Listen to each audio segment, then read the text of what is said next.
Hi dear students, today I am discussing about another problem, journal entries. Already last class alli ನಾವು journal entries ಬಗ್ಗೆ problem ಅನ್ನು ನೋಡ್ತಾ ಹೋಗಿದ್ವಿ. So ಅದೇ ರೀತಿಯಾಗಿ ಇವತ್ತು ಮತ್ತೆ ಅನದರ್ ಪ್ರಾಬ್ಲಮ್. ಸೊ ಬೇರೆ ಪ್ರಾಬ್ಲಮ್ ಅನ್ನು ನೋಡ್ತಾ ಇದ್ದೀವಿ. ಜರ್ನಲ್ ಎಂಟ್ರೀಸ್ ಅನ್ನು ಪ್ರಾಬ್ಲಮ್ ಮಾಡಬೇಕಾದ್ರೆ ಫಸ್ಟ್ ಏನು ಗೊತ್ತಿರಬೇಕು, ರೂಲ್ಸ್ ಆ್ಯಂಡ್ ರೆಗ್ಯುಲೇಷನ್ಸ್ ಕೊಟ್ಟಿರಬೇಕು. ಯಾವುದ್ರದ್ದು basic accounting rule debit credit ಬಗ್ಗೆ. ಸೊ ಅಲ್ಲಿ ಗೋಲ್ಡನ್ ರೂಲ್ ಅಂತ ಹೇಳಿದ್ದೆ, ಯಾವುದು personal account, real account, nominal account ಇದ್ರದ್ದಾದ್ರೂ ಗೊತ್ತಿರ್ಬೋದು, ಅಥವಾ ಮತ್ತೆ ನಾನು ಬೇರೆ ರೂಲ್ಸ್ ಎಲ್ಲ ಹೇಳಿದ್ದೆ. ಸೊ ಅದ್ರದ್ದು ಕೂಡ ಡೆಬಿಟ್ ಯಾಕೆ ಬರುತ್ತೆ, ಕ್ರೆಡಿಟ್ ಯಾಕೆ ಬರುತ್ತೆ, ಅಸೆಟ್ ಇನ್ಕ್ರೀಸ್ ಆದರೆ, ಲಯಬಿಲಿಟಿ ಇನ್ಕ್ರೀಸ್ ಆದರೆ, ಎಕ್ಸ್ಪೆನ್ಸಸ್ ಇನ್ಕ್ರೀಸ್ ಆದರೆ ಅಥವಾ ರೆಡ್ಯೂಸ್ ಆದರೆ, ಸೊ ಇವನ್ನೆಲ್ಲವೂ ರೂಲನ್ನು ಹೇಳಿದ್ದೆ. ಸೊ ಅದೇ ರೀತಿಯಾಗಿ ಸೊ ಇವತ್ತು ಬೇರೆ ಪ್ರಾಬ್ಲಮ್ಮು 12 ಮಾರ್ಕ್ಸಿಗೆ ಕೇಳೋಂಥ ಪ್ರಾಬ್ಲಮ್. ಸೊ ಇದನ್ನ 12 ಮಾರ್ಕ್ಸಿಗೆ 26ನೇ ಕ್ವಶನ್ನಿಗೆ ಕೇಳ್ತಾರೆ, ಜರ್ನಲ್ ಎಂಟ್ರೀಸ್. ಸೊ ತುಂಬ ಇಂಪಾರ್ಟೆಂಟ್ ಇರೋಂಥದ್ದು ನಿಮಗೆ ಸಿ ಪಿ ಟಿ ಅಂತ ಏನು ನೆಕ್ಸ್ಟು PUC ಮುಗಿದಿಂದೆ C P T class, C P T exam ಏನು ತಗೊಳ್ತಿರೋ ಆ ಸಿ ಪಿ ಟಿಯಲ್ಲೂ ಕೂಡ ಕೇಳ್ತಾರೆ ಇದನ್ನ, ಜರ್ನಲ್ ಎಂಟ್ರೀಸ್. ಅಕೌಂಟಿಂಗ್ ಸ್ಟ್ಯಾಂಡರ್ಡ್ ಕೇಳ್ತಾರೆ, ಜರ್ನಲ್ ಎಂಟ್ರೀಸ್ ಕೇಳ್ತಾರೆ, ಬ್ಯಾಂಕ್ ರಿಕನ್ಸಿಲೇಷನ್ ಸ್ಟೇಟ್ಮೆಂಟ್ ಅಂತ ನೆಕ್ಸ್ಟ್ ಚಾಪ್ಟರ್ ಇದೆ, ಅದು ಇದೆ, ಡಿಪ್ರಿಸಿಯೇಷನ್ ಇದೆ, ಫೈನಲ್ ಅಕೌಂಟ್ಸ್ ಇದೆ. ಫಸ್ಟ್ PUCಯಲ್ಲಿ 50 60% ಏನಿದೆ ಸಿಲೆಬಸ್ಸು ಸಿ ಪಿ ಟಿಯಲ್ಲಿ ಇನ್ಕ್ಲೂಡ್ ಆಗಿದೆ. ಹಂಗಾಗಿ ಈ ಪ್ರಾಬ್ಲಮ್ ಅನ್ನೋದು ತುಂಬ ಇಂಪಾರ್ಟೆಂಟ್ ಆಗುತ್ತೆ. ನೀವು ಯಾವುದೇ ಒಂದು ಕಾಮರ್ಸಲ್ಲಿ ಯಾವುದೇ ಒಂದು ಅಕೌಂಟನ್ನು ಕ್ರಿಯೇಟ್ ಮಾಡ್ತೀರಿ ಅಥವಾ ಮೇಂಟೈನ್ ಮಾಡ್ಕೊಂಡು ಹೋಗ್ತೀರಿ ಅಥವಾ ಪ್ರಿಪೇರ್ ಮಾಡ್ತೀರಿ ಅಂದರೆ ಸೊ ಜರ್ನಲ್ ಎಂಟ್ರೀಸ್ ತುಂಬ ಇಂಪಾರ್ಟೆಂಟ್ ಆಗುತ್ತೆ. ಸೊ ಹಂಗಾಗಿ ಕೊಟ್ಟಿರೋಂತಹ ಜರ್ನಲ್ ಎಂಟ್ರೀಸನ್ನು ಫಸ್ಟ್ ನಾವು ಯಾವ ರೀತಿಯ ಪಾಸ್ ಮಾಡೋದು ಅನ್ನೋದು ಗೊತ್ತಿರಬೇಕು ಆ್ಯಸ್ ಪರ್ ಅಕೌಂಟಿಂಗ್ ರೂಲ್ ಪ್ರಕಾರ. ಇಲ್ಲಿ ಫಸ್ಟ್ ಏನು ಕೊಟ್ಟಿದ್ದಾನೆ, journalise the following transaction of XY company, XYZ company limited. ಅಂದರೆ ಯಾವ ಕಂಪನಿದು XYZ ಅನ್ನೋ ಒಂದು ಕಂಪನಿ ಇದೆ. ಆ ಕಂಪನಿಯಲ್ಲಿ ಎಷ್ಟು 4ನೇ ತಿಂಗಳು ಅಂದರೆ ಏಪ್ರಿಲ್ ತಿಂಗಳಲ್ಲಿ ಮಾಡಿದಂತಹ ಟ್ರಾನ್ಸಾಕ್ಷನ್ ಇವು. ಸೊ ಇದಕ್ಕೆ ಏನು ಮಾಡಬೇಕು, ನಾವು ಜರ್ನಲ್ ಎಂಟ್ರೀಸನ್ನು ಪಾಸ್ ಮಾಡ್ತಾ ಹೋಗಬೇಕಾಗುತ್ತೆ. ಸೊ ಇದು ತುಂಬ ಇಂಪಾರ್ಟೆಂಟ್ ಆಗುತ್ತೆ. ಇದೇ ರೀತಿಯಾಗಿ 12 ಮಾರ್ಕ್ಸಿಗೆ ಜರ್ನಲ್ ಎಂಟ್ರೀಸನ್ನು ಕೇಳ್ತಾ ಹೋಗ್ತಾನೆ. ಸೊ ಫಸ್ಟ್ ಏನಿದೆ, ಈ ರೀತಿಯಾಗಿ ಕೊಟ್ಟಿರ್ತಾನೆ, ಡೇಟ್ ಕೊಟ್ಟಿರ್ತಾನೆ, ಪರ್ಟಿಕ್ಯುಲರ್ಸ್ ಅದರಲ್ಲಿ ಅಮೌಂಟು ಕೊಟ್ಟಿರ್ತಾನೆ. ಸೊ ಈಗ ನಾವು ಪ್ರತಿಯೊಂದು ಕೂಡ 1 by 1 ಕ್ಲೀನಾಗಿ ಜರ್ನಲ್ ಎಂಟ್ರಿ ಪಾಸ್ ಮಾಡ್ಕೊಂಡು ಹೋಗ್ಬೇಕು. First 1/4/2018, 1/4/2018 commenced business with cash of rupees 5 lakh. So ಅಂದರೆ ಬಿಸ್ನೆಸ್ಸನ್ನು ಸ್ಟಾರ್ಟ್ ಮಾಡಿದ್ವಿ 5 ಲಕ್ಷದೊಂದಿಗೆ. ಅಂದರೆ ಅರ್ಥ ಏನಂದರೆ 5 ಲಕ್ಷ ಕ್ಯಾಪಿಟಲನ್ನು ಇನ್ವೆಸ್ಟ್ ಮಾಡಿದ್ದೀವಿ. ಸೊ ಕ್ಯಾಪಿಟಲನ್ನು ಇನ್ವೆಸ್ಟ್ ಮಾಡಿದ್ದೀವಿ ಅಂತಂದರೆ ಬಿಸ್ನೆಸ್ಸಲ್ಲಿ ಕ್ಯಾಪಿಟಲ್ ಇನ್ಕ್ರೀಸ್ ಆಗ್ತಾ ಇದೆ. ಸೊ ರೂಲ್ ಏನು ಹೇಳುತ್ತೆ, ಕ್ಯಾಪಿಟಲನ್ನು ಇನ್ಕ್ರೀಸ್ ಮಾಡಿದರೆ ಆ ಕ್ಯಾಪಿಟಲನ್ನು ಕ್ರೆಡಿಟ್ ಮಾಡಿರಿ ಅಂತ ರೂಲ್ ಹೇಳುತ್ತೆ. ಒಂದು ವೇಳೆ ಬಿಸ್ನೆಸ್ಸಲ್ಲಿ ಅಸೆಟ್ಟು ಇನ್ಕ್ರೀಸ್ ಆತಂದರೆ ಡೆಬಿಟ್ ಮಾಡಿರಿ, ಅಥವಾ ಅಸೆಟ್ ರೆಡ್ಯೂಸ್ ಆಯ್ತಂದರೆ ಕಡಿಮೆ ಮಾಡಿರಿ, ಈ ರೀತಿ ಹೇಳುತ್ತೆ. ನಾವು ದುಡ್ಡನ್ನು 5 ಲಕ್ಷ ರೂಪಾಯಿಯನ್ನು, ಬಂಡವಾಳವನ್ನು, ಕ್ಯಾಪಿಟಲನ್ನು ಬಿಸ್ನೆಸ್ಸಿಗೆ ಇನ್ವೆಸ್ಟ್ ಮಾಡ್ತಾ ಇದ್ದೀವಿ ಅಂದರೆ ಬಿಸ್ನೆಸ್ಸಲ್ಲಿರೋಂತಹ ಕ್ಯಾಶ್ ಏನಾಗುತ್ತೆ, ದುಡ್ಡು ಏನಾಗುತ್ತೆ, ಇನ್ಕ್ರೀಸ್ ಆಗುತ್ತೆ. ಸೊ ಅಂದರೆ ಕ್ಯಾಶ್ ಅನ್ನೋದು ಅಸೆಟ್ ಇನ್ಕ್ರೀಸ್ ಆದರೆ ಏನು ಮಾಡಬೇಕು, ರೂಲ್ ಏನು ಹೇಳುತ್ತೆ, ಡೆಬಿಟ್ ಮಾಡಿರಿ ಅಂತ ಹೇಳುತ್ತೆ. ಸೊ ಅದೇ ರೀತಿಯಾಗಿ ಒಂದು ಬಿಸ್ನೆಸ್ಸಲ್ಲಿ ಕ್ಯಾಪಿಟಲ್ ಇನ್ಕ್ರೀಸ್ ಆಯಿತು ಅಂತಂದರೆ ರೂಲ್ ಏನು ಹೇಳುತ್ತೆ, ಕ್ರೆಡಿಟ್ ಮಾಡಿರಿ ಅಂತ ಹೇಳುತ್ತೆ. ಸೊ ಹಂಗಾಗಿ ಎಂಟ್ರಿ ಏನಾಗುತ್ತೆ, cash account debtor to capital account ಆಗುತ್ತೆ. ಪ್ರತಿಯೊಂದು ಜರ್ನಲ್ ಎಂಟ್ರಿಯಲ್ಲೂ ಪ್ರತಿ ಪ್ರಾಬ್ಲಮಲ್ಲೂ ಕೂಡ ಫಸ್ಟ್ ಎಂಟ್ರಿ ಇದು ಇದ್ದೇ ಇರುತ್ತೆ. ನಾವು ಬಿಸ್ನೆಸ್ಸನ್ನು ಸ್ಟಾರ್ಟ್ ಮಾಡಬೇಕಂದ್ರೆ ಕ್ಯಾಪಿಟಲ್ ಒಂದಿಗೆ ಸ್ಟಾರ್ಟ್ ಮಾಡ್ತೀವಿ. ಸೊ ಹಂಗಾಗಿ ಫಸ್ಟ್ ಜರ್ನಲ್ ಎಂಟ್ರಿನೇ ಇದು ಇರುತ್ತೆ, ಫಸ್ಟ್ ಟ್ರಾನ್ಸಾಕ್ಷನ್. ಹಂಗಾಗಿ ಇಲ್ಲಿ ಬಿಸ್ನೆಸ್ಸಿಗೆ ಸ್ಟಾರ್ಟ್ ಮಾಡ್ತಾ ಇದ್ದೀವಿ, ಕ್ಯಾಪಿಟಲ್ ಇನ್ವೆಸ್ಟ್ ಮಾಡೋದ್ರ ಜೊತೆಗೆ ಒಂದು ಕ್ಯಾಪಿಟಲ್ ಇನ್ವೆಸ್ಟ್ ಎಷ್ಟು ಮಾಡ್ತಿದ್ವಿ, 5 ಲಕ್ಷ ಇನ್ವೆಸ್ಟ್ ಮಾಡ್ತಾ ಇದ್ವಿ. ಸೊ ಹಂಗಾಗಿ ಕ್ಯಾಶ್ ಅನ್ನೋದು ಡೆಬಿಟ್ ಆಗುತ್ತೆ, ಕ್ಯಾಪಿಟಲ್ ಅನ್ನೋದು ಕ್ರೆಡಿಟ್ ಆಗುತ್ತೆ. ಸೊ ಡೇಟ್ ಎಷ್ಟಿದೆ, 1/4/2018. ಸೊ ಏನಂತ ಬರಿತೀವಿ, cash account debtor, cash account debtor ಅಂದರೆ ಡೆಬಿಟ್, ಅಂದರೆ ಕ್ಯಾಶ್ ಅನ್ನು ಡೆಬಿಟ್ ಮಾಡ್ತೀವಿ. Cash account debtor to capital account, cash account debtor to capital account. How much rupees 5 lakh 5 ಲಕ್ಷ ರೂಪಾಯಿ.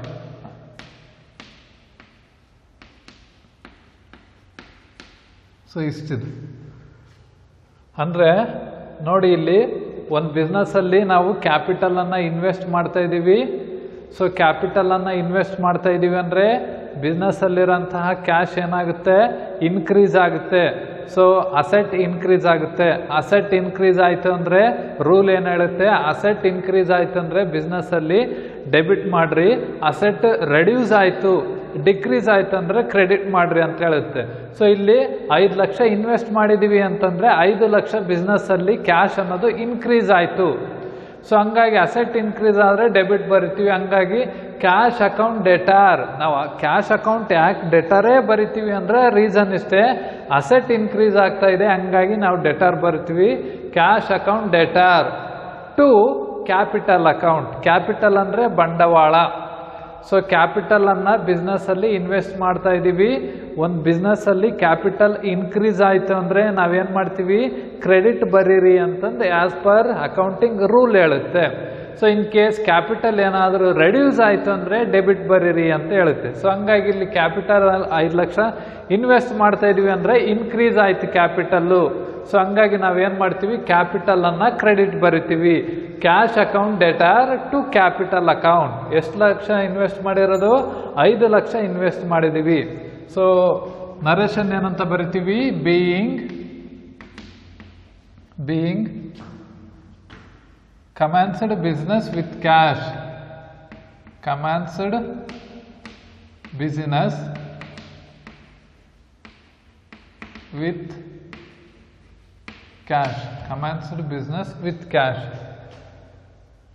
ಬಿಸ್ನೆಸ್ಸನ್ನು ಸ್ಟಾರ್ಟ್ ಮಾಡಬೇಕಾದ್ರೆ ನಾವು ಕ್ಯಾಶನ್ನು ಇನ್ವೆಸ್ಟ್ ಮಾಡೋದ್ರ ಜೊತೆಗೆ ಬಿಸ್ನೆಸ್ಸನ್ನು ಸ್ಟಾರ್ಟ್ ಮಾಡಿದ್ದೀವಿ ಅಂತ ಅರ್ಥ ಅದು.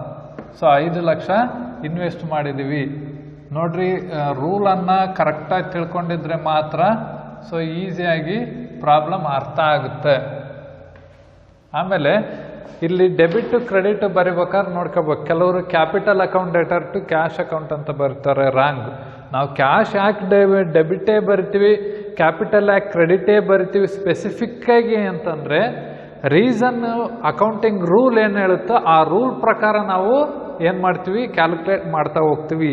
ಸೊ ಹಂಗಾಗಿ ಅಕೌಂಟಿಂಗ್ ರೂಲ್ ಪ್ರಕಾರ ಈ journal entry cash account debtor to capital account ಆಗುತ್ತೆ.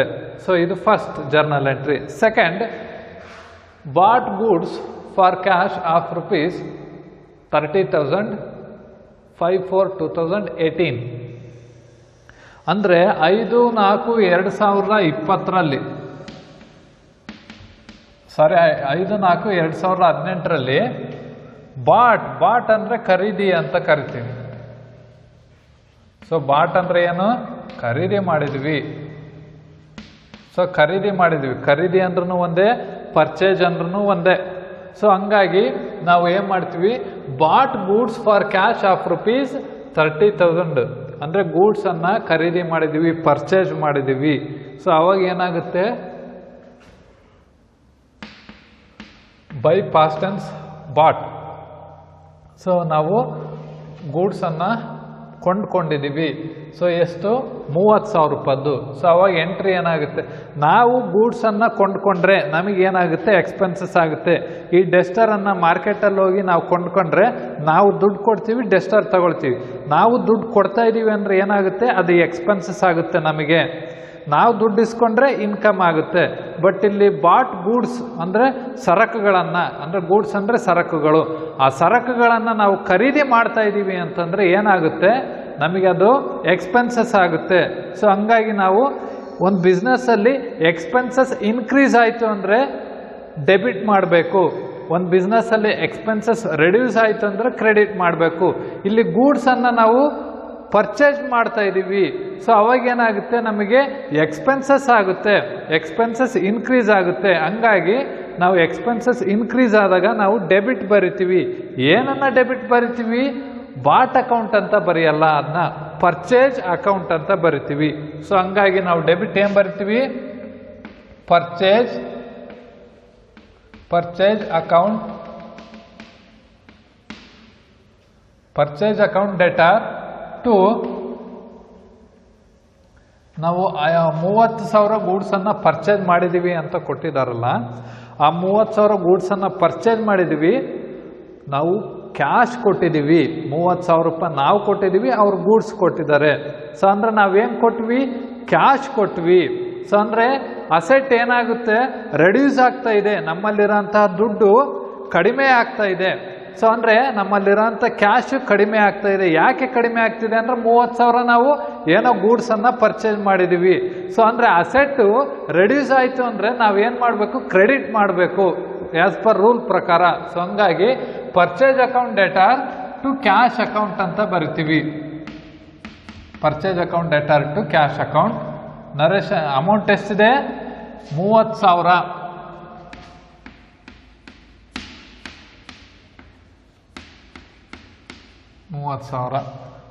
So being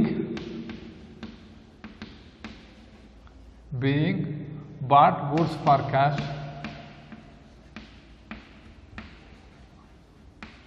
bought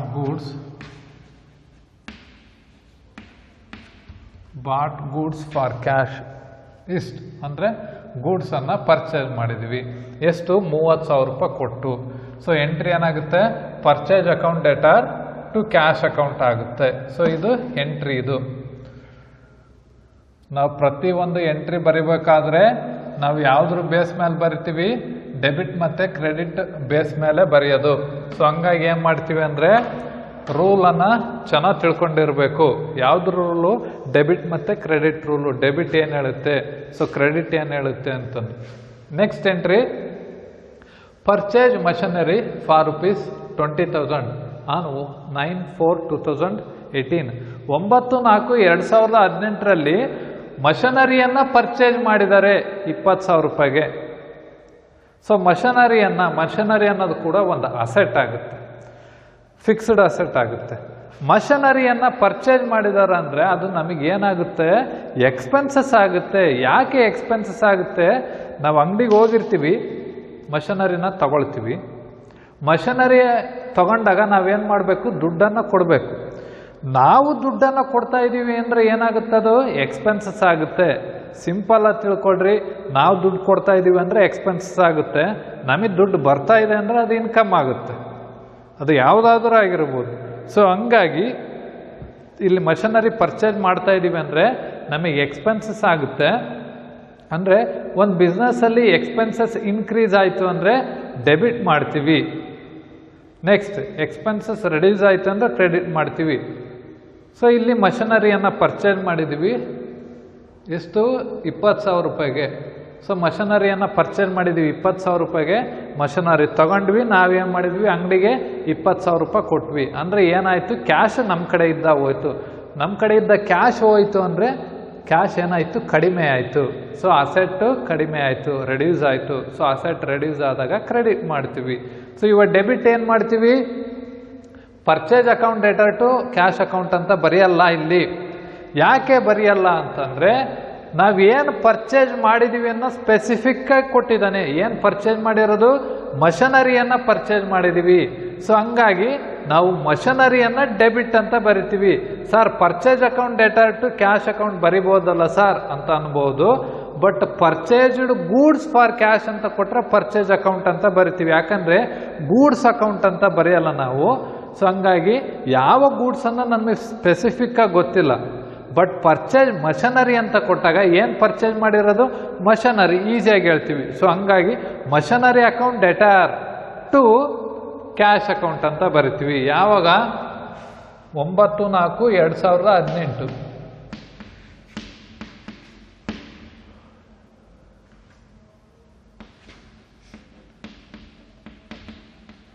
machinery account debtor to cash account. Machinery account debtor to cash account. ಎಷ್ಟು ದುಡ್ಡು ಕೊಟ್ಟಿರೋದು? 20,000 ದುಡ್ಡು ಕೊಟ್ಟಿರೋದು.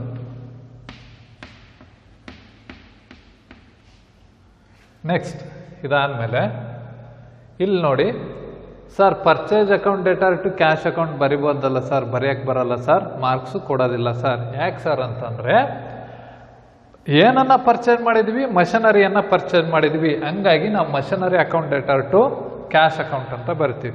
ಕೆಲವು ಟೈಮಲ್ಲಿ ನೋಡಿ ಇಲ್ಲಿ purchase account debtor to cash account ಅಂತ ಬರ್ತೀವಿ. ಯಾಕಂದರೆ ಇಲ್ಲಿ ಪರ್ಚೇಸ್ ಮಾಡಿದರೆ ಯಾವುದು ಅನ್ನೋದು ಗೊತ್ತಿಲ್ಲ, ಗೂಡ್ಸ್ ಅಷ್ಟೇ, ಅದು ಯಾವ ಗೂಡ್ಸ್ ಅನ್ನೋದು ಗೊತ್ತಿಲ್ಲ. ಇಲ್ಲಿ ಪರ್ಚೇಸ್ ಮಾಡಿದ್ದಾರೆ, ಏನು ಪರ್ಚೇಸ್ ಮಾಡಿದ್ದಾರೆ, ಮಷನರಿ. ಹಂಗಾಗಿ ನಮಗೆ ಗೊತ್ತಿದೆ ಏನು ಪರ್ಚೇಸ್ ಮಾಡಿದ್ದಾರೆ ಅಂತ, ಹಂಗಾಗಿ ನಾವು ಮಷನರಿ ಅಕೌಂಟನ್ನು ಡೆಬಿಟ್ ಬರಿತೀವಿ. So in case purchase account debtor to cash account ಅಂತ ಈ ಎಂಟ್ರಿ ಬರೆದ್ರೆ ಮಾರ್ಕ್ಸ್ ಕೊಡಲ್ಲ, ರಾಂಗ್ ಆಗುತ್ತೆ. ಸೊ ಬೀಯಿಂಗ್ ಏನು ಬರ್ತೀವಿ narration, being machinery purchase,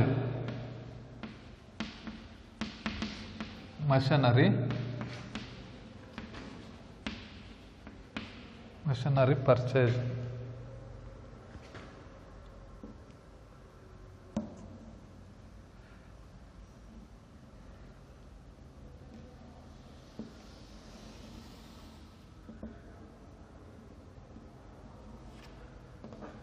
next ಇದಾದಮೇಲೆ next entry 11/4/2018 rent paid of ₹20,000. Rent ಅಂದರೆ ಏನು, ಬಾಡಿಗೆ. ಪೇಯ್ಡ್ ಅಂದರೆ ಕೊಡೋದು. ಬಾಡಿಗೆಯನ್ನು ಕೊಟ್ಟಿದ್ದೀವಿ, ಎಷ್ಟು, ₹20,000 ಬಾಡಿಗೆಯನ್ನು ಕೊಟ್ಟಿದ್ದೀವಿ. ಸೊ ಅಂದರೆ ಬಾಡಿಗೆಯನ್ನು ಕೊಟ್ಟಿದ್ದೀವಿ ಅಂದರೆ ಅದು ನಮಗೆ ಇನ್ಕಮ್ ಆಗುತ್ತಾ, ನೋ, ಎಕ್ಸ್ಪೆನ್ಸಸ್ ಆಗುತ್ತೆ. ನಾವು ರೆಂಟನ್ನು ಪೇ ಮಾಡಿದ್ದೀವಿ ಅಂತಂದರೆ ನಮಗೆ ರೆಂಟ್ ಅನ್ನೋದು ಎಕ್ಸ್ಪೆನ್ಸಸ್ ಆಗುತ್ತೆ. ಸೊ ಹಂಗಾಗಿ ನಾವೇನು ಮಾಡ್ತೀವಿ, ಎಕ್ಸ್ಪೆನ್ಸಸ್ ಏನಾಗುತ್ತೋ ಅದನ್ನ ಡೆಬಿಟ್ ಮಾಡ್ತೀವಿ. ನಾವೇನು ಕೊಟ್ಟಿರೋದು ಕ್ಯಾಶ್ ಕೊಟ್ಟಿದ್ದೀವಿ, ಎಷ್ಟು, 20,000, ಹಂಗಾಗಿ ಕ್ಯಾಶ್ ಅಕೌಂಟನ್ನು ಕ್ರೆಡಿಟ್ ಮಾಡ್ತೀವಿ. ಸೊ ಎಂಟ್ರಿ ಏನಾಗುತ್ತೆ, rent account debtor to cash account, ಇಷ್ಟೇ ಸಿಂಪಲ್ ಆಗಿ. ಸೊ ಡೇಟ್ ಎಷ್ಟು, 11/4/2018 rent account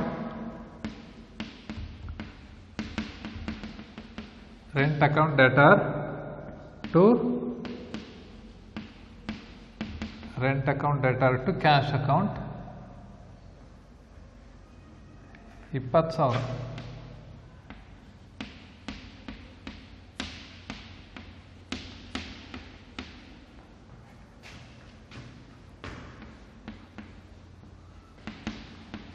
being rent paid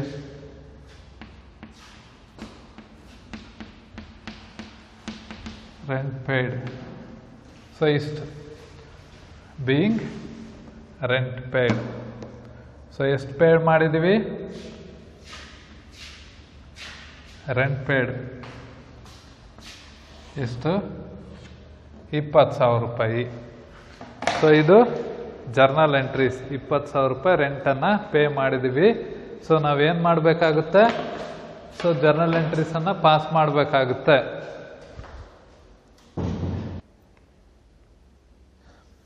rent paid ಆಯಿತು. ನೆಕ್ಸ್ಟ್ ಅಡ್ಜಸ್ಟ್ಮೆಂಟ್, ನೆಕ್ಸ್ಟ್ ಟ್ರಾನ್ಸಾಕ್ಷನ್ಗೆ ಬರ್ತೀವಿ. Next salary received by cheque. ಸ್ಯಾಲರಿಯನ್ನು ರಿಸೀವ್ ಮಾಡ್ಕೊಳ್ತಿದ್ವಿ ಅಂದರೆ ಸ್ಯಾಲರಿಯನ್ನು ಇಸ್ಕೊಳ್ತಿದ್ವಿ, ಯಾವುದ್ರ ಮುಖಾಂತರ, ಚೆಕ್ ಮುಖಾಂತರ. ಸೊ ಸ್ಯಾಲರಿಯನ್ನು ಇಸ್ಕೊಳ್ತಿದ್ದೀವಿ ಚೆಕ್ ಮುಖಾಂತರ. ಚೆಕ್ಕನ್ನು ಎಲ್ಲಿ ಕಲೆಕ್ಷನ್ಗೆ ಹಾಕೋದು, ಬ್ಯಾಂಕಲ್ಲಿ ಕಲೆಕ್ಷನ್ಗೆ ಹಾಕ್ತೀವಿ. ಸೊ ಅಂದರೆ ಬ್ಯಾಂಕಲ್ಲಿ ನಮ್ಮ ಅಕೌಂಟಿಗೆ ದುಡ್ಡು ಬಂದಿರುತ್ತೆ ಅಂತ ಅರ್ಥ ಅದು. ಸೊ ಅಂಡರ್ಸ್ಟ್ಯಾಂಡಿಂಗ್ ಮಾಡ್ಕೊಳ್ಳೋದು ಹಂಗೆ ಮಾಡ್ಕೋಬೇಕು. ಸ್ಯಾಲರಿ ರಿಸೀವ್ಡ್ ಬೈ ಚೆಕ್ ಅಂದರೆ ಚೆಕ್ ಮುಖಾಂತರ ಇಸ್ಕೊಳ್ತೀವಿ ಅಂತಂದರೆ ನಮ್ಮ ಅಕೌಂಟಿಗೆ ದುಡ್ಡು ಬಂದಿದೆ.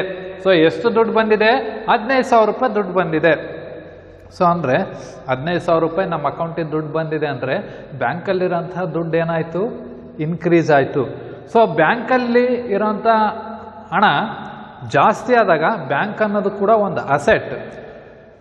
ಸೊ ಅಸೆಟ್ ಇನ್ಕ್ರೀಸ್ ಆಯಿತು ಅಂದರೆ ಅದನ್ನ ಡೆಬಿಟ್ ಮಾಡಬೇಕು. ಇಲ್ಲಿ ಏನನ್ನ ಡೆಬಿಟ್ ಮಾಡ್ತೀವಿ, ಬ್ಯಾಂಕನ್ನು ಡೆಬಿಟ್ ಮಾಡ್ತೀವಿ. ನೆಕ್ಸ್ಟ್ ಅದಾದಮೇಲೆ ಏನಾದರೂ ನಮಗೆ ಇನ್ಕಮ್ ಬಂದರೆ ಅದನ್ನ ಕ್ರೆಡಿಟ್ ಮಾಡಬೇಕು. ಇಲ್ಲಿ ನಮಗೆ ಬರ್ತಾ ಇರೋಂತಹ ಇನ್ಕಮ್ ಏನು, ಸ್ಯಾಲರಿ. ಸೊ ಸ್ಯಾಲರಿ ಅನ್ನೋದು ನಮಗೆ ಇನ್ಕಮ್ ಆಗುತ್ತೆ. ಸೊ ಹಂಗಾಗಿ ನಮಗೆ ಇನ್ಕಮ್ ಏನಾದರೂ ಬಂತು ಅಂದರೆ ಅದನ್ನ ನಾವು ಕ್ರೆಡಿಟ್ ಮಾಡ್ತೀವಿ. ಸೊ ಹಾಗಾದರೆ ಇಲ್ಲೇನು ಕ್ರೆಡಿಟ್ ಮಾಡ್ತೀವಿ, ಸ್ಯಾಲರಿಯನ್ನು ಕ್ರೆಡಿಟ್ ಮಾಡ್ತೀವಿ. ಯಾಕೆ ಅಂದರೆ ಸ್ಯಾಲರಿ ರಿಸೀವ್ ಮಾಡ್ಕೊಳ್ತಿದ್ದೀವಿ, ಸ್ಯಾಲರಿ ಇಸ್ಕೊಳ್ತಾ ಇದ್ದೀವಿ, ಸ್ಯಾಲರಿ ಅನ್ನೋದು ನಮಗೆ ಇನ್ಕಮ್ ಆಗುತ್ತೆ. ಸೊ ಹಂಗಾಗಿ ಸ್ಯಾಲರಿ ಇನ್ಕಮ್ ಆಗಿರೋದ್ರಿಂದ ಸೊ ರೂಲು ಇನ್ಕಮ್ ಇನ್ಕ್ರೀಸ್ ಆಯ್ತಂದ್ರೆ ಕ್ರೆಡಿಟ್ ಮಾಡ್ರಿ ಅಂತ ಹೇಳುತ್ತೆ. ಹಂಗಾಗಿ ಸ್ಯಾಲರಿಯನ್ನು ಕ್ರೆಡಿಟ್ ಮಾಡ್ತೀವಿ, ಬ್ಯಾಂಕನ್ನು ಡೆಬಿಟ್ ಮಾಡ್ತೀವಿ. ಸೊ ಏನಾಗುತ್ತೆ ಎಂಟ್ರಿ? ಸೊ ಡೇಟ್ ಎಷ್ಟು? 14/4/2018. Bank account debtor to salary account. So how much rupees? 15,000, 15,000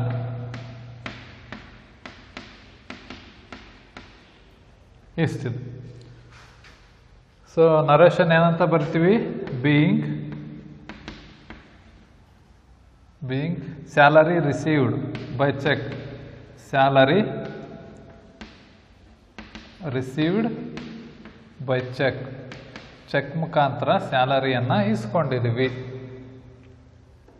so ಇದು ಜರ್ನಲ್ ಎಂಟ್ರೀಸ್. ನೆಕ್ಸ್ಟ್ ಅದಾದಮೇಲೆ ನೆಕ್ಸ್ಟ್ ಜರ್ನಲ್ ಎಂಟ್ರೀಸನ್ನು ನೋಡ್ತಾ ಹೋಗಬೇಕು. ಸೊ ನೋಡಿ, ಯಾವುದೇ ಒಂದು ಡೆಬಿಟ್ ಬರಿತೀವಿ ಅಥವಾ ಕ್ರೆಡಿಟ್ ಬರಿತೀವಿ ಅಂದರೆ ಸುಮ್ಮನೆ ಬರೆಯಲ್ಲ. ಇಲ್ಲಿ ಬ್ಯಾಂಕನ್ನೇ ಡೆಬಿಟ್ ಬರಿತೀವಿ ಅಥವಾ ಸ್ಯಾಲರಿಯನ್ನೇ ಕ್ರೆಡಿಟ್ ಬರಿತೀವಿ ಅಂದರೆ ಅದಕ್ಕೊಂದು ಅರ್ಥ ಇರುತ್ತೆ. ಸ್ಯಾಲರಿ ಡೆಬಿಟ್ ಬರೆದು ಬ್ಯಾಂಕನ್ನು ಕ್ರೆಡಿಟ್ ಬರೆದಿವಿ ಅಂದರೆ ಸ್ಯಾಲರಿಯನ್ನು ಕೊಟ್ಟಿದ್ದೀವಿ ಅಂತ ಅರ್ಥ. ಸ್ಯಾಲರಿ ಕ್ರೆಡಿಟ್ ಬರ್ದೀವಿ ಅಂದರೆ ಸ್ಯಾಲರಿ ಇಸ್ಕೊಂಡಿದ್ದೀವಿ ಅಂತ ಅರ್ಥ.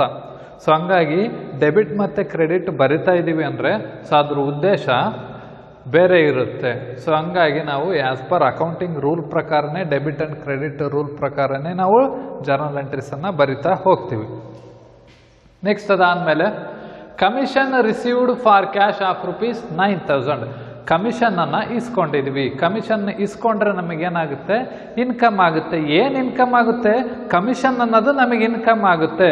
ಸೊ ಹಂಗಾಗಿ ನಮ್ಮಲ್ಲಿರೋಂಥ ಅಸೆಟ್ ಅಂದರೆ 9,000 ಕಮಿಷನ್ ಇಸ್ಕೊಂಡಿದ್ದೀವಿ ಅಂದರೆ ನಮ್ಮಲ್ಲಿರೋಂಥ ಕ್ಯಾಶು ಜಾಸ್ತಿ ಆಯಿತು. ನಮ್ಮ ಹತ್ರ 10,000 ಇತ್ತು, ಕಮಿಷನ್ 9,000 ಇಸ್ಕೊಂಡ್ವಿ. ಎಷ್ಟಾಯಿತು?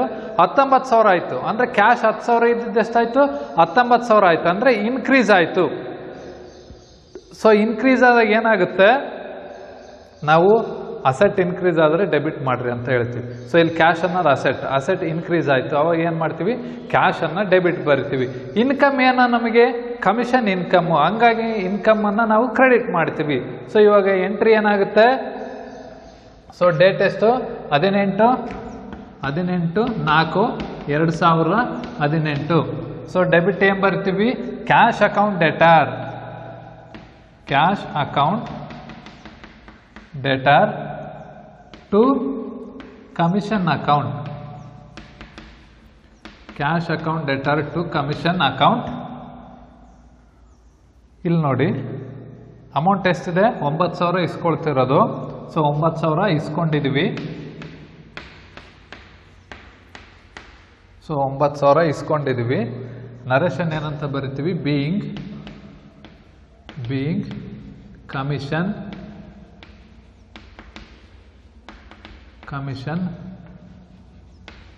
ರಿಸೀವ್ಡ್ ಕಮಿಷನನ್ನು ಇಸ್ಕೊಂಡಿದ್ವಿ. ಇಲ್ಲಿ ನೋಡಿ bank account debtor to salary account, cash account debtor to commission account. ಇಲ್ಲಿ ಬ್ಯಾಂಕ್ ಬಂತು, ಇಲ್ಲಿ ಕ್ಯಾಶ್ ಬಂತು. ಡಿಫರೆನ್ಸ್ ಇಷ್ಟೇ, ಎರಡೂ ಕೂಡ ಇನ್ಕಮ್ ಆಗುತ್ತೆ ನಮಗೆ. ಸೊ ಇಲ್ಲಿ ಚೆಕ್ ಮುಖಾಂತರ ಇಸ್ಕೊಂಡಿದ್ವಿ, ಇಲ್ಲಿ ಕ್ಯಾಶ್ ಮುಖಾಂತರ ಇಸ್ಕೊಂಡಿದ್ವಿ. ಚೆಕ್ ಮುಖಾಂತರ ಇಸ್ಕೊಂಡ್ರೆ ಬ್ಯಾಂಕ್ ಅಂತ ಬರಿತೀವಿ, ಕ್ಯಾಶ್ ಇಸ್ಕೊಂಡ್ರೆ ಕ್ಯಾಶ್ ಅಂತ ಬರಿತೀವಿ. ಇಷ್ಟೇ ಸಿಂಪಲ್ ಆಗಿ. ಸೊ ಇವೆರಡು ಕೂಡ ಅಸೆಟ್. ಬ್ಯಾಂಕ್ ಅನ್ನೋದು ಅಸೆಟ್ಟು, ಕ್ಯಾಶ್ ಅನ್ನೋದು ಕೂಡ ಅಸೆಟ್. ಇವೆರಡು ಕೂಡ ಕರೆಂಟ್ ಅಸೆಟ್. ಇವೆರಡು ಇನ್ಕ್ರೀಸ್ ಆದರೆ ಡೆಬಿಟ್ ಬರಿತೀವಿ, ಡಿಕ್ರೀಸ್ ಆದರೆ ಕ್ರೆಡಿಟ್ ಬರಿತೀವಿ. ಇಷ್ಟೇ ಸಿಂಪಲ್ ಆಗಿ. ಸೊ ಇಷ್ಟು ಜರ್ನಲ್ ಎಂಟ್ರೀಸ್ ಆರಾದು. ನೆಕ್ಸ್ಟ್ ರಿಮೈನಿಂಗ್ ಮತ್ತೆ ಜರ್ನಲ್ ಎಂಟ್ರೀಸನ್ನು ಮತ್ತೆ ಪಾಸ್ ಮಾಡಬೇಕಾಗುತ್ತೆ. ಅರ್ಥ ಆಯಿತು ಅಂದ್ಕೊಳ್ತೀನಿ ಈ ಜರ್ನಲ್ ಎಂಟ್ರೀಸು. ಪ್ರತಿಯೊಂದು ಕೂಡ ಏನು ಮಾಡ್ಬೇಕಂದ್ರೆ ವಿಡಿಯೋಸ್ ಕೇಳೋದಲ್ಲ, ಅದ್ರ ಜೊತೆಗೆ ಪ್ರಾಬ್ಲಮನ್ನು ಸೊಲ್ಯೂಷನ್ ಮಾಡ್ತಾ ಹೋಗ್ಬೇಕು ನೀವು ಬರ್ಕೊಂಡು. ಸೊ ಹಂಗಾದರೆ ಅರ್ಥ ಆಗುತ್ತೆ. ಸೊ ನಾವು ಹೇಳೋದು ಅಷ್ಟೇ ಕೇಳಿ ಅದ್ರ ಮೇಲೆ ಅರ್ಥ ಮಾಡ್ಕೊಳ್ತೀವಿ ನಾವು ಅಂತಂದರೆ ಯಾವುದೇ ಕಾರಣಕ್ಕೂ ಅರ್ಥ ಆಗಲ್ಲ. ಯಾಕಂತಂದರೆ ಇಲ್ಲಿವರೆಗೂ ಈ ಸಬ್ಜೆಕ್ಟನ್ನು ನೀವು ಓದಿಲ್ಲ. ಸೊ ಇಲ್ಲಿವರೆಗೂ ಓದಿಲ್ಲ ಅಂದರೆ ಇವಾಗ ಫಸ್ಟ್ ಟೈಮ್ ಓದ್ತಿದ್ದೀರಿ ಅಂದರೆ ತುಂಬ ಕೇರ್ಫುಲ್ಲಾಗಿ ಓದಬೇಕಾಗುತ್ತೆ. ಸೊ ವರ್ಕ್ ಮಾಡಬೇಕಾಗುತ್ತೆ. ಎಸ್ಪೆಷಲಿ ಅಕೌಂಟೆನ್ಸಿಯನ್ನು ತುಂಬ ವರ್ಕ್ ಮಾಡಬೇಕಾಗುತ್ತೆ.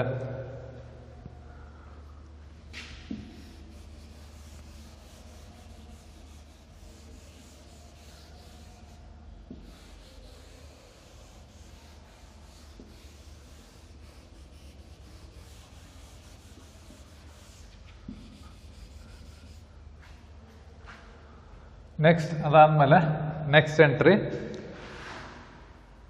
Advertisement expenses paid of ₹10,000. Advertisement ಅಂದರೆ ಜಾಹೀರಾತು, ಎಕ್ಸ್ಪೆನ್ಸಸ್ ವೆಚ್ಚ ಅಥವಾ ಖರ್ಚು. ಜಾಹೀರಾತಿಗಾಗಿ ಖರ್ಚು ಮಾಡಿರೋಂಥದ್ದು ಎಷ್ಟು ಖರ್ಚು ಮಾಡಿದ್ದಾರೆ? ₹10,000 ಖರ್ಚು ಮಾಡಿದ್ದಾರೆ. ಎಂಟ್ರಿ ಪಾಸ್ ಮಾಡಬೇಕು. ಜಾಹೀರಾತಿಗಾಗಿ ಖರ್ಚು ಮಾಡಿದ್ದಾರೆ ಅಂದರೆ ಅದು ನಮಗೆ ಎಕ್ಸ್ಪೆನ್ಸಸ್ ಆಗುತ್ತೆ. ಸೊ ಎಕ್ಸ್ಪೆನ್ಸಸ್ ಆದರೆ ಡೆಬಿಟ್ ಬರಿತೀವಿ. ಸೊ ಇಲ್ಲೇನು ಡೆಬಿಟ್ ಬರಿತೀವಿ? ಏನು ಎಕ್ಸ್ಪೆನ್ಸಸ್ ಆಗಿರೋದು? ಅಡ್ವರ್ಟೈಸ್ಮೆಂಟ್ ಎಕ್ಸ್ಪೆನ್ಸಸ್, ಹಾಗಾಗಿ ಡೆಬಿಟ್ ಬರಿತೀವಿ. ಸೊ ಕ್ಯಾಶ್ ಮುಖಾಂತರ ಅಂದರೆ ಕ್ಯಾಶ್ ಖರ್ಚು ಮಾಡ್ಕೊಂಡಿವಿ, ಟು ಕ್ಯಾಶ್ ಅಕೌಂಟ್ ಅಂತ ಕ್ರೆಡಿಟ್ ಬರಿತೀವಿ. ಸೊ ಡೇಟ್ ಎಷ್ಟಿದೆ? 24/4/2018. So advertisement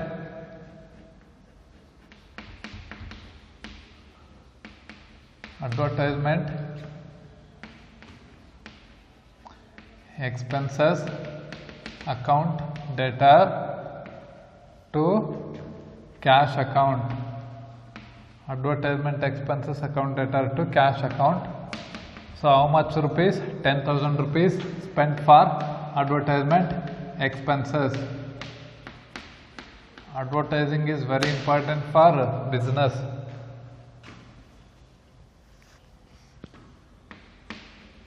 Being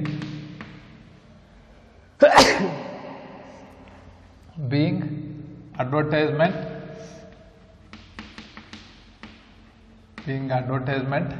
expenses paid. ಕೊಟ್ಟಿದ್ದೀವಿ, ಅಡ್ವರ್ಟೈಸ್ಮೆಂಟ್ ಎಕ್ಸ್ಪೆನ್ಸಸ್ ಅನ್ನು ಕೊಟ್ಟಿದ್ದೀವಿ. ಸೊ ಎಂಟ್ರಿ ಏನಾಗುತ್ತೆ? Advertisement expenses account debtor to cash account ಆಗುತ್ತೆ.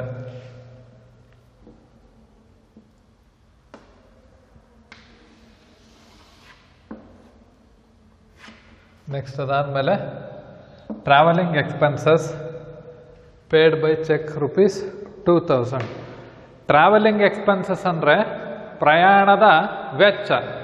₹2,000 ಖರ್ಚಾಗಿದೆ.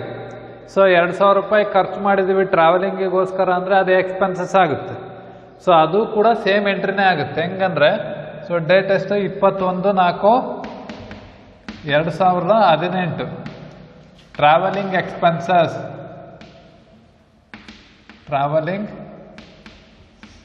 Expenses account debtor to by cheque ಅಂತ ಇದೆ. ಸೊ ಅಂದರೆ ಬ್ಯಾಂಕ್ ಮುಖಾಂತರ ವ್ಯವಹಾರ ಮಾಡಿದ್ದಾರೆ, ಹಾಗಾಗಿ ಟು ಬ್ಯಾಂಕ್ ಅಕೌಂಟ್ ಅಂತ ಬರುತ್ತೆ. Travelling expenses account debtor to bank account. How much rupees?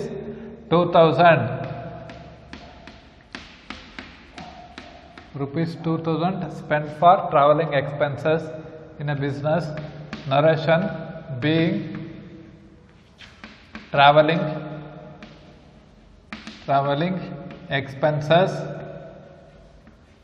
paid by check.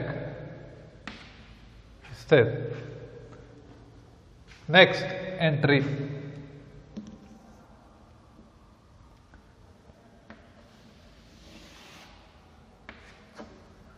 Next entry 23/4/2018 cash deposited to bank. Deposit ಅಂದರೆ ಬ್ಯಾಂಕಿಗೆ, ನಮ್ಮ ಅಕೌಂಟಿಗೆ ದುಡ್ಡು ಹಾಕೋದು. ಕ್ಯಾಶ್ ಡೆಪಾಸಿಟ್ ಅಂದರೆ ನಮ್ಮ ಹತ್ರ ಎಷ್ಟಿದೆ? ₹10,000 ಇದೆ. ₹10,000 ಕ್ಯಾಶ್ ಇರೋಂಥದ್ದನ್ನು ನಾವು ಬ್ಯಾಂಕ್ ಅಕೌಂಟಿಗೆ ಡೆಪಾಸಿಟ್ ಮಾಡ್ತೀವಿ. ಯಾಕೆ ಡೆಪಾಸಿಟ್ ಮಾಡಬೇಕು ಅಂದರೆ ನಮ್ಮ ಕೈಯಲ್ಲಿ ಕ್ಯಾಶ್ ಇದೆ, ಆ ಕ್ಯಾಶು ಅನ್ಸೆಕ್ಯೂರ್ಡ್ ಇರುತ್ತೆ, ಕಳಿಬೋದು, ಖರ್ಚಾಗ್ಬೋದು. ಸೊ ಅದಕ್ಕೋಸ್ಕರ ನಾವೇನು ಮಾಡ್ತೀವಿ? ಬ್ಯಾಂಕ್ ಅಕೌಂಟಿಗೆ ದುಡ್ಡು ಹಾಕ್ಬಿಡ್ತೀವಿ. ಅದನ್ನೇ ನಾವು ಕ್ಯಾಶ್ ಡೆಪಾಸಿಟೆಡ್ ಟು ಬ್ಯಾಂಕ್ ಅಂತ ಬರಿತೀವಿ. ಸೊ ಅಂದರೆ ಬ್ಯಾಂಕಲ್ಲಿರೋಂತಹ ದುಡ್ಡು ಏನಾಯಿತು? ಇನ್ಕ್ರೀಸ್ ಆಯಿತು. ನಾವು ಬ್ಯಾಂಕಲ್ಲಿರೋಂಥ ಅಕೌಂಟಿಗೆ ದುಡ್ಡು ಹಾಕಿದರೆ ಬ್ಯಾಂಕಲ್ಲಿರೋಂಥ ಅಮೌಂಟ್ ಏನಾಯಿತು? ಇನ್ಕ್ರೀಸ್ ಆಗುತ್ತೆ. ಅಸೆಟ್ ಇನ್ಕ್ರೀಸ್ ಆದರೆ ಡೆಬಿಟ್ ಮಾಡ್ತೀವಿ. ನಮ್ಮ ಕೈಯಲ್ಲಿರೋಂಥ ಕ್ಯಾಶ್ ಏನಾಯಿತು? ಕಡಿಮೆ ಆಯಿತು. ಯಾಕೆ ಕಡಿಮೆ ಆಯಿತು? ನಾವು ಬ್ಯಾಂಕಿಗೆ ದುಡ್ಡು ಹಾಕಿದ್ವಿ, ನಮ್ಮಲ್ಲಿ ಕ್ಯಾಶ್ ಇಲ್ದಂಗೆ ಆಯಿತು. ಅಂದರೆ ಕ್ಯಾಶ್ ಏನಾಯಿತು? ರೆಡ್ಯೂಸ್ ಆಯಿತು. ಅಸೆಟ್ ಇನ್ಕ್ರೀಸ್ ಆದರೆ ಡೆಬಿಟ್ ಮಾಡ್ತೀವಿ. ಏನು ಇನ್ಕ್ರೀಸ್ ಆಯಿತು? ಬ್ಯಾಂಕ್ ಇನ್ಕ್ರೀಸ್ ಆಯಿತು, ಹಂಗಾಗಿ ಬ್ಯಾಂಕ್ ಅಕೌಂಟ್ ಡೆಟರ್ ಮಾಡ್ತೀವಿ. ಕ್ಯಾಶ್ ಅನ್ನೋದೇನಾಯಿತು? ಕಡಿಮೆ ಆಯಿತು. ಅಸೆಟ್ ಕಡಿಮೆ ಆದರೆ ರೆಡ್ಯೂಸ್ ಆದರೆ ಅಸೆಟ್ ಕ್ರೆಡಿಟ್ ಮಾಡ್ತೀವಿ. ಕ್ಯಾಶ್ ಅನ್ನೋದೇನಾಯಿತು? ಕಡಿಮೆ ಆಯಿತು, ಹಂಗಾಗಿ ಟು ಕ್ಯಾಶ್ ಅಕೌಂಟ್ ಕ್ರೆಡಿಟ್ ಮಾಡ್ತೀವಿ. So bank account debtor to cash account. So date ಎಷ್ಟು? 23/4/2018. 4/2018 bank account debtor to cash account 10,000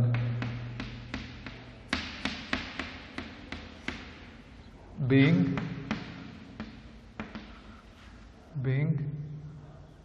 cash deposited to bank.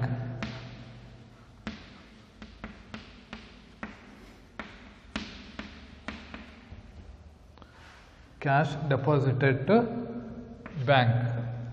ಇದು ಇವೆರಡು ಕೂಡ ಜರ್ನಲ್ ಆ್ಯಂಡ್ ಲೆಡ್ಜರ್ ಅಂತ ಎಂಟ್ರಿ ಬರುತ್ತೆ. ಸೊ ಅದರಲ್ಲಿ ಕಾಂಟ್ರಾ ಎಂಟ್ರಿ ಆಗುತ್ತೆ. ಅದು ಲೆಡ್ಜರ್ ಬಂದ ನಾನು ಹೇಳ್ತೀನಿ. ಸೊ ಆ ಕಾನ್ಸೆಪ್ಟ್ ಬರಲಿ. ನೆಕ್ಸ್ಟ್ ಅದಾದಮೇಲೆ cash withdraw for office use. ಕ್ಯಾಶನ್ನು ವಿತ್ಡ್ರಾ ಮಾಡ್ಕೊಂಡಿದ್ದಾರೆ. ಬ್ಯಾಂಕಲ್ಲಿ ನಮ್ಮದು ದುಡ್ಡಿದೆ ಬ್ಯಾಂಕ್ ಅಕೌಂಟಲ್ಲಿ. ಸೊ ನಮಗೇನೋ ಆಫೀಸ್ ಯೂಸಿಗೆ ದುಡ್ಡು ಬೇಕಾಯಿತು. ಸೊ ಅವಾಗ ಏನು ಮಾಡ್ತೀವಿ, ದುಡ್ಡನ್ನು ಯೂಸ್ ಮಾಡ್ಕೊಳ್ತೀವಿ. ಅಕೌಂಟಲ್ಲಿರೋದು ಬಿಡಿಸ್ಕೊಳ್ತೀವಿ. ಅಕೌಂಟಲ್ಲಿರೋದು 5,000 ರೂಪಾಯಿ ವಿತ್ಡ್ರಾ ಮಾಡ್ಕೊಂಡ್ರೆ ಬ್ಯಾಂಕಲ್ಲಿರೋಂಥ ಅಮೌಂಟ್ ಏನಾಯಿತು, ಕಡಿಮೆ ಆಯಿತು. ಕ್ಯಾಶ್ ಏನಾಯಿತು, ಇನ್ಕ್ರೀಸ್ ಆಯಿತು. ನಮ್ಮ ಹತ್ರ 1 ರೂಪಾಯಿ ಇದ್ದಿಲ್ಲ, ಅಕೌಂಟಲ್ಲಿರೋಂಥ ದುಡ್ಡನ್ನು ಬಿಡಿಸ್ಕೊಂಡ್ವಿ. ಕ್ಯಾಶ್ ಏನಾಯಿತು, 5,000 ರೂಪಾಯಿ ಆಯಿತು. ಅಂದರೆ ಇನ್ಕ್ರೀಸ್ ಆಯಿತು ಕ್ಯಾಶ್. ಬ್ಯಾಂಕು ಡಿಕ್ರೀಸ್ ಆಯಿತು. ಕ್ಯಾಶ್ ಇನ್ಕ್ರೀಸ್ ಆದರೆ ಕ್ಯಾಶನ್ನು ಡೆಬಿಟ್ ಮಾಡ್ತೀವಿ. ಬ್ಯಾಂಕ್ ಡಿಕ್ರೀಸ್ ಆಯ್ತಲ್ಲ, ಕ್ರೆಡಿಟ್ ಮಾಡ್ತೀವಿ. ಅಂದರೆ cash account debtor to bank account. So rule ಪ್ರಕಾರ ನೋಡ್ಕೋಬೇಕು. So date 24/4/2018. ಕ್ಯಾಶ್ ವಿತ್ಡ್ರಾ ಮಾಡ್ಕೊಂಡಿರೋದು cash account debtor to bank account. So ಎಷ್ಟು ವಿತ್ಡ್ರಾ ಮಾಡ್ಕೊಂಡಿರೋದು, 5,000 ರೂಪಾಯಿ, 5,000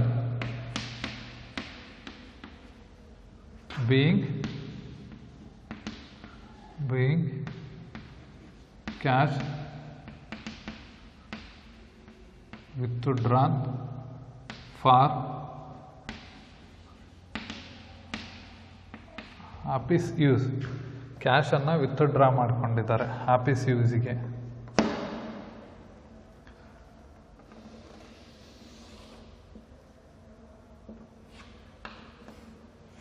ಸೊ ಇಷ್ಟು. ನೆಕ್ಸ್ಟ್ ಅದಾದಮೇಲೆ ನೆಕ್ಸ್ಟ್ ಎಂಟ್ರಿ ನೋಡ್ಕೊಡ್ರಿ.